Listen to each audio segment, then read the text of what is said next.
All right, so if you guys watched yesterday's main slate video, you realize that I didn't really like it too much. And this is going to be very much a day in which we want to attack it via Showdown. It just makes the more logical sense. So let's go ahead and break down this Niners versus Eagles game. So first and foremost, let's just talk about which players are going to be in the player pool for you. Obviously, Jalen Hurts, AJ Brown, Devonta Smith, Goddard, maybe Miles Sanders. I would say his price tag, probably not. You could go Kenneth Gainwell, who had a good game, who played about the same amount of snaps as Sanders, but it was a blowout. So a little bit iffy there. You could play him. Could go Jake Elliott, could go Eagles defense. But I want to talk about a value play. Zach Pasquale actually played more snaps than Quez Watkins. Okay, only one reception, but if you need to dive down to the bottom of the barrel, he could be someone we're looking at. Now we get into the Niners side of the ball. It's going to be about the same. And actually, real quick, looking at the Eagles, I was very shocked at the price tag of Dallas Goedert. Okay, he's been a highly productive player, really this season as a whole.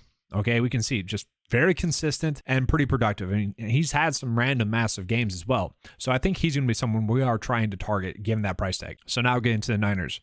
A very similar play to that of Dallas Goedert is Brandon Ayuk. This is just such a cheap price tag for a guy that it wouldn't shock anyone if he were to break the slate. You know, he's just playing a lot, getting a decent amount of snaps, should have had a touchdown against the Seahawks, and that's probably why his price tag is this low. Last week, 4 targets, didn't really do much, but it just wouldn't be shocking to see him have a really random kind of breakout game. And concerning the price tag, that is something I am firmly looking at, especially in a game in which it does seem like we want to try to fit in the studs. That might be a route that we have to go. So then you're looking at CMC, you're looking at Purdy, you're looking at Samuel, Kittle.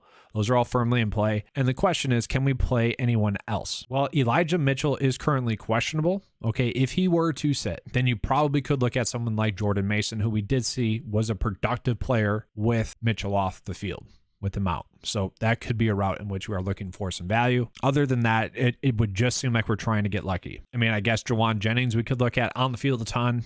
Just takes one play to really be great, but he's priced up a little bit more than I would like. So let's just talk about the lineup process. I do think we are just going to be trying to play CMC, Jalen Hurts, AJ Brown, and possibly Devonta Smith. It does feel like we kind of need to pick and choose between AJ Brown and Devonta Smith, just given the fact that we are getting Dallas Goedert at such a cheap price tag, and even Kittle as well. He's at a very cheap price tag as well. So there is a weird sense that I kind of want to do Kittle and Goddard, but then that means we are fading Debo, and Debo's at a very cheap price tag, relatively speaking. Sure, he gets a tough matchup, we know that, but they're going to find unique ways to get him the football. So it seems like a cheap price tag. And so this is kind of my long way of saying I might go like Dallas Goedert or Brandon Ayuk in the captain spot, try to get lucky.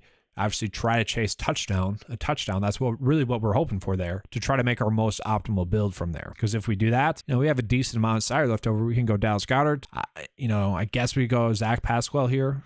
It's not ideal, but that could work. I guess we got enough for Jawan Jennings. This is a fine build. I would be perfectly content ending on a build like this. So another thing we could do, I mentioned Goddard has a cheap price tag. Go him. You could go either of the defenses. I feel like those are going to be more of a shoulder shrug. If you end up on them, you end up on them type thing. Zach Pasquale, and then we have 7.4 left over. It's kind of the dead price point range. So let's go Ayuk there. Still have 2.4. Still could fit Jawan Jennings. So still not a bad kind of lineup there. And now we're just getting weird with some builds because, like I said, I do want to prioritize CMC, Hurts, and AJ Brown. Again, you could just flip in Smith for Brown instead, but I want to get Debo into a build as well. See, George Kittle is just at kind of a lost price tag because does he have the upside to go off? He does, but it's just tough to end up on him. And so on the main slate, I didn't mind the idea of Brock Purdy kind of given his price tag, but for this specific slate, it does feel like he's priced a little bit too high. It's going to be a very unique lineup approach, but there is enough there to the point where we can make some quality builds and kind of let other people make some mistakes trying to get cute. We'll see if it works out. These two teams are very good defensively, and that's what makes it a slate in which maybe we don't attack it as much as we typically would attack a Showdown slate. That's all I have for you guys for this video. Hopefully you guys enjoyed it. If you did, give a like and subscribe.